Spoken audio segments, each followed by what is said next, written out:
resilient beast! What if beating a game was just the start?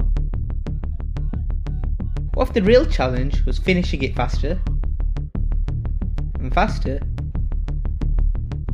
and faster?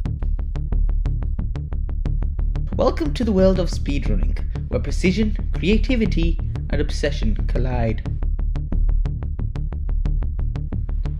Speedrunning is simple at first glance.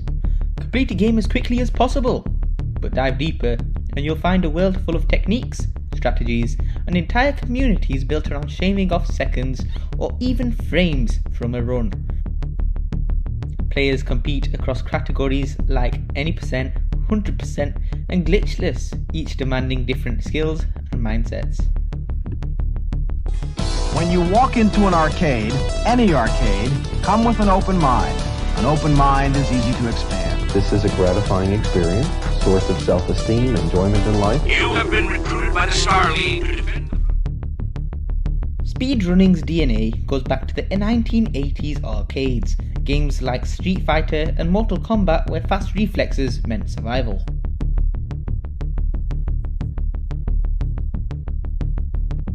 Skill is the difference between a top spot on the leaderboard and a wasted quarter.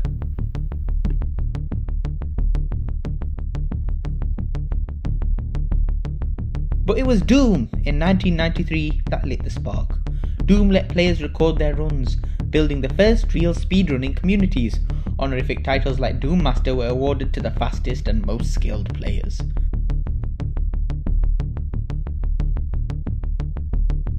Then came Quake, pushing speedrunning online with full game runs and the rise of Speed Demos Archive, the first real home for competitive speedrunning. With its 3D movement, complex maps and advanced trick jumping techniques like bunny hopping. In 1997, Quake Done Quick released a full speedrun movie inspiring players around the world to not just beat levels but demolish them. This is what led to Speed Demos Archive being created. The culture began to formalize, shared standards, verification and an early sense of, hey, this is a real skill worth documenting, was beginning to appear. With the 2000s came faster internet and new platforms like Twitch and YouTube. Suddenly, speedrunners could stream live attempts, showcase world records and teach new tricks to anyone with a connection. With the internet exploding, so did speedrunning. Twitch gave players a way to broadcast their runs live, and YouTube let players post highlights, tutorials and world records to massive audiences.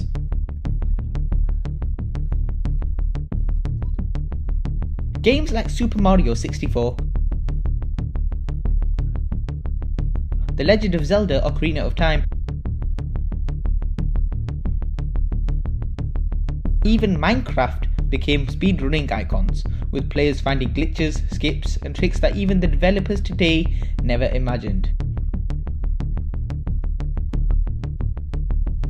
Now, speedrun.com acts as the global leaderboard across the world, tracking times, verifying runs and building a home for every game, big or small. Today, communities organise races, relay events and new strategies spread overnight across forums, Discord servers and YouTube channels and pretty much all over the internet. Speedrunning became not just about competition, but about collaboration. Beyond human skill lies TAS. Tool-assisted speedrunning. Here, players use emulators to create frame-perfect runs, showcasing what's theoretically possible. TAS isn't just for show. It reveals hidden strategies, helps discover new glitches, and often inspires real runners to push themselves even closer to perfection. In games like Super Mario 64, TAS runs have uncovered techniques so absurdly precise that they've redefined what players thought was even possible. Speedrunning went from niche to global with events like Games Done Quick, a biannual charity marathon where runners showcase the fastest runs live, raising millions for good causes. Big names like Summoning Salt helped turn speedrun history into griping documentaries, showing how world records evolve, not just from skill, but from passion, rivalry, and innovation. Speedrunning became not just competition, but entertainment, community, and even philanthropy.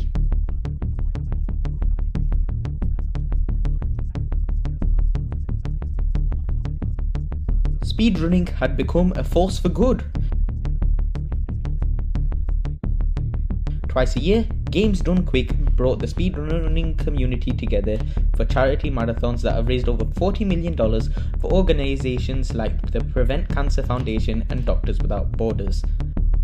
This is an alcove you can see, but now it's actually an exit, and it will lead us to the Unicorn Fountain.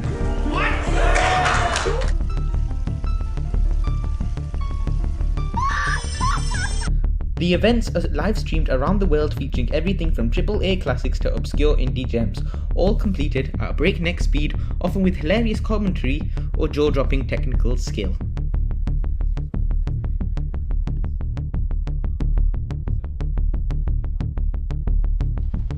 Speedrunning transforms games from static stories into dynamic challenges. It's no longer just about finishing a level, it's about discovering what's possible, bending the rules, finding routes no one ever intended.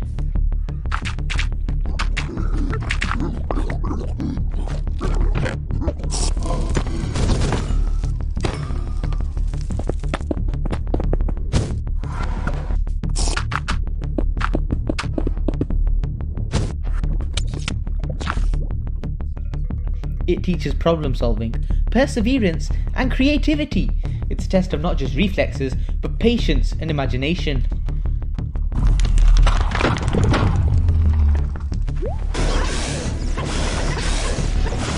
Oh, that can happen sometimes. Okay, just like if you miss, he's really quick to start breaking that one.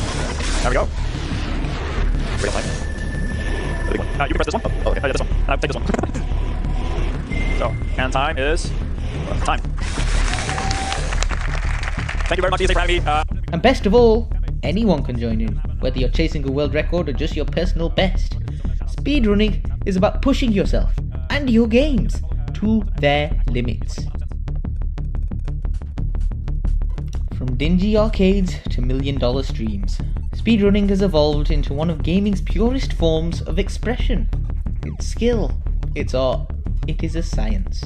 And whether you're watching a record-breaking run or making your very first attempt, you are now part of a culture built on creativity, competition, and connection.